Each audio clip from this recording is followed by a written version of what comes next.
Hi there everyone, Namaste. I'm Loftis of Nuit Astrology. Welcome to your planetary energy forecast for the week of April the 3rd, 2023. All right, now this is a week where we can definitely get some traction, especially with that, lovely connection that we have from Saturn in early Pisces over to the South Node at the very beginning of Taurus and down to the Mars in Cancer, right? We've got this like beautiful flow situation that you need to take advantage of. And it's around the 3 to 4 degree range, all right? So keep that in mind. If you have any planets or sensitive points at 3 or 4 degrees of anything, you are going to be really feeling it a lot this month. So see if you can harmonize those 3 areas of life and tap into that flow to kind of help you, guide you through some of the more difficult aspects for the week.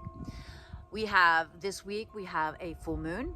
This week we have Mercury going into shadow, and there are quite a few moon voids. Again, I mentioned this earlier. The month of April is filled with moon voids that are during like work hours, at least on the East Coast and probably to the west of the East Coast. Moon voids are not great for signing contracts, linear thinking, making agreements, starting something, launching something. It's wonderfully inspired time. It's artistic, it's magical. It's definitely creative and inspiring. So take note of those moon voids, convert them into your time zone so that you can take advantage of that beautiful energy, not to fear it, but not to waste it. All right. Now, as we start this week, we have the precise square between the Mercury in Taurus up to Pluto, newly in Aquarius. Now, keep in mind that anytime any of the signs are moving into the beginning of a new sign, they're going to have to take down the gauntlet of Pluto and then Saturn, right? They're going to come into some kind of aspect to Pluto first and then Saturn. All right. And so this is why everything feels like a lot of new energy, a lot of like, oh my gosh, now I'm dealing with this, dealing with that. Okay. And so staying grounded, always a good idea. What is Mercury square Pluto? Well, this is, could be potential arguments, power struggles, negative thinking, but use it to see what needs to change. I mean, that's the best use of this. It's like Pluto's saying, you know what, sorry, this is no longer relevant. So what's your new creative idea? And Mercury and Taurus is like, well, I'm kind of a slow thinker here. I'm going to like take my time with this, but Pluto doesn't always wait. So, being, I always say, there's what if and then what is, okay? Deal with the what is, and that can make the what if, right? But you have to deal with the what is. All right. Now on the 4th, we do have a moon void from 9:50 in the morning until 6 o'clock in the evening. If you have let's say you're closed on a house during that time or something like that, see if you can bounce the timing around, okay? Because it will not have the sticking power during a moon void. It's also a Virgo moon, which is really kind of standing right across the sky from Neptune, which can feel a little foggy or a little confusing, but it does send really nice energy to the Pluto. And so, all in all, it's a very nice day. All right. On the 6th is our full moon, and it is at 16 degrees, 7 minutes of Libra. So right around 16 degrees of Libra. It occurs at 12:34 a.m. So just right as it becomes the 6th on the East Coast time. Now, keep in mind on that day that the moon void's out the next morning at 8:43 until 2:30 the next morning. It's just void the whole day. So if you're looking to ritualize that full moon and you really want, you have something that you really want to formally end, cord cutting, things of that nature, you would want to accomplish that before 8:43 in the morning East Coast time, or wait until the following day in order to perform your rituals. Now, this full moon is in the sign of Libra. It's like letting go of negative partnership, letting go of sacrificing yourself in relationships, letting go of that negative kind of people-pleasing aspect of your personality, or that you may or may not have. I'm a Libra rising, so I definitely have that. I always joke that it's the Labrador Retriever placement, right? Because you're constantly wagging your tail going, like me, right? not everyone's gonna like you, man. You're not everyone's flavor, okay? You're not everyone's flavor, and that's okay. But you have to let go of that need of approval, and that doesn't matter where Libra is in your chart. That is a nice basic way to look at the energy. Now, of course, if you know where Libra is, then you can ritualize and formalize a release of something in that area of life. All right, now we've got the sun coming up to Chiron on this day as well. And so we've already had Jupiter there, right? Jupiter made what was hurting obvious, right? And the sun is here to add more illumination to it, right? More power, more emphasis. This is an energy that really is going to make you take action, okay? It's really going to make you feel exposed in some ways. But it's also a high responsibility energy, the way I look at it. It's like, look, okay, these things happen to me, but what do I do about it now? How do I move forward? How do I claim my independence, my autonomy, heal, and move forward into the life that I want? So, a nice way to work with it. All right. On the 7th, Venus gets a lovely little sexy beam of energy from Neptune. And so that can be really inspirational, right? Because Venus is where she loves to be in Taurus, and Neptune is in Pisces, where they like to be as well, right? So it's just a nice creative flow, kind of a sexy little spicy energy. It is a Scorpio moon though, so there's some strong intensity of feelings. It squares to Pluto at one point. So, even though there can be this nice veneer of things, watch any undercurrents of power struggles. And again, with Sun Jupiter, people can be operating from where they hurt. And you can always tell when people are doing that, right? I mean, at least once you get some age on you, right? You can tell when someone's operating from the place where they've been injured instead of the places where they're healed. And just, give them latitude, bless them, but don't let them drag you into their drama spirals, all right? On Saturday the 8th, Mercury in Taurus trines to the Mars in Cancer. So beautiful, beautiful energy there. Really wonderful for potential insights, action, like how do I want to move forward, right? Now, of course, Mercury in Taurus, not the best placement, right? A little plotting. I have Mercury in Taurus, dude, I get it. Mars in Cancer, a little hypersensitive, a little more, of a, I don't know, I hate to say crybaby, but that's what is kind of coming up for me, you know what I mean? Someone who's going to be like, about things. So let this flow of energy kind of bring up the conversations that have to be had, need to be said, bring them out into the open and bring some clarity.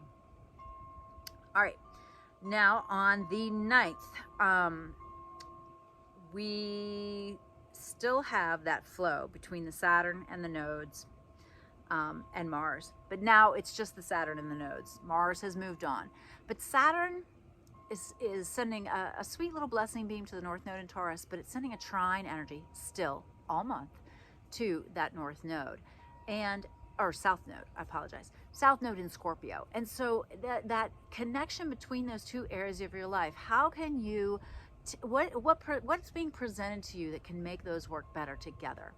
Like Saturn brings structure, it crystallizes things. The South Node is decrease, it takes things away. What's being removed, eliminated, changed, but it needs to be restructured in the Taurus area of life around resources, money, food, values, what you love, what you want, okay? All right, I'm taking one more peek at my notes. All right, so all things considered, a reasonable week. Do note, you have to have a little more latitude at the end of the month when we start getting into, Jupiter Sun action, which just makes things kind of go hard and fast, especially in the sign of Aries. And then we have our first eclipse at the very last degree of Aries, which again is a very, somewhat of a difficult increase of energy. Eclipse season always brings surprises, shocks, and I feel like there will be some in the collective. So the best thing you can do is to prepare your mind, prepare your heart, do all those things. I mean, even basic things like making sure that you don't have only like a tin of tuna fish in your cupboard, and that you aren't running around with nothing but a credit card and a quarter gallon of gas in the car. Okay, when eclipse season comes, you need to up your preparedness game a little bit. And I'm not saying, go hide in a cave somewhere. I'm just saying be a responsible adult. It looks good on you. Okay. Well, if you found this useful, helpful, please like. Let's stick around for the tarot and see what the tarot has to say about this week. I hope you are having a beautiful spring. I hope you're enjoying the tulips behind me. In the fall, I will be so inspired to plant more. Good metaphor though, right? Think about that. The seeds you plant now will grow, okay? It takes time, it takes energy, it takes wisdom to know what you want in your garden and what you don't. But now is a powerful time. It's much easier to weed out the things you don't want, but you have to be conscious about what you want to fill those spaces with. All right, I'll see you in the tarot. Thanks, friends. Hello, everyone. So let's check out the tarot, the Isis Lotus Tarot spread for the month, for the week of April the 3rd. So we've got our 2 different variations on the way the energy can flow.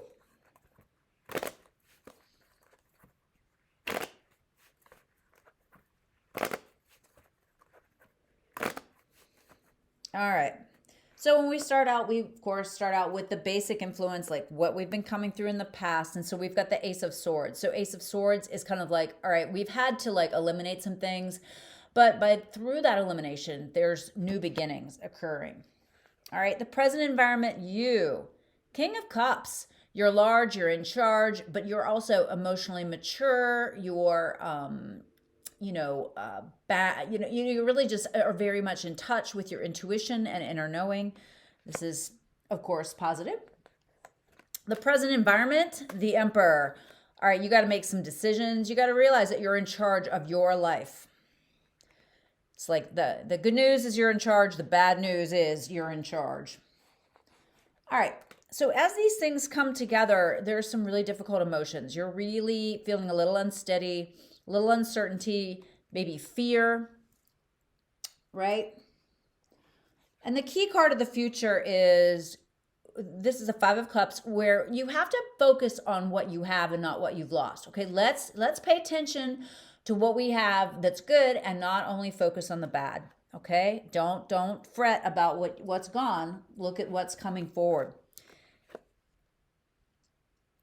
And then we've got the opposing forces in play. So we have the 2 of Cups. So something really groovy coming towards you, or conflict. Those are pretty distinctly different, yeah? Near future detail card. The strength card. All right, so you are going to have to be patient. You're going to have to be receptive. You're going to have to slow down and understand that you don't need to be argumentative. You don't need to be mean. You don't need to be harsh, okay? All right, so the modifiers for that on the 2 of Cups side is walking away from something. Just, you're going to have to let go, okay? Let go and trust the process. On the argument side, you've got the 4 of Swords, okay? If you're really feeling all this conflict, things don't seem to be working, chill out, step back for a little bit. Paired with the 8 of Cups, we've got the Justice card, all right? So once you realize that you have this thing that's really good for you, you have to walk away from something that's no longer working. You've got to make some hard decisions, and you have to make them just really, I think of this card as just being like, well, I have to do it no matter what the consequences are. I have to make that decision. I have to weigh out my options. And then on the other side, we've got the 3 of Pentacles, which means you're in a preparatory phase, okay? If the perfect thing isn't coming along, you're feeling this conflict, you have to take a step back and then just work on your skills. Over here on the 2 of Cups side, we've got the 10 of Wands, which indicates, boy, you got to work smart, but not just hard, okay? So don't do things the hard way. On the other side, we've got the Death card. So this is what happens when you don't walk away from something that you no longer need. You've got that internal conflict, and so you're just chilling out, right? And you're thinking, oh, okay. Then all of a sudden it gets taken from you. It's almost like if you don't make the moves to let go of something, it gets taken from you, right? And then over here on the 2 of Cups side, we've got the 7, is it 7? Yeah, 7 of Pentacles, which means, again, this is a very future-oriented card. We're really putting in the building blocks of our future in so many ways. Over here on the Five of Wands side, Two of Pentacles. Try not to overreact when whatever it is leaves your life, all right? Try to be balanced about it. So it's kind of like, okay, well, here's the situation, and I really feel a lot of difficult emotions. I don't necessarily want to make these decisions. I'm really seeing like what's gone wrong. Something really good is going to surface, or you're going to stay in conflict, all right? Either way, you're going to be moving forward. It's just a matter of whether you do it volitionally or whether it is taken from you. And so keep your eyes peeled for this potential Two of Cups, best possible outcome for the week. All right. Good luck. Big life. We're living big life here. See you guys. Bye.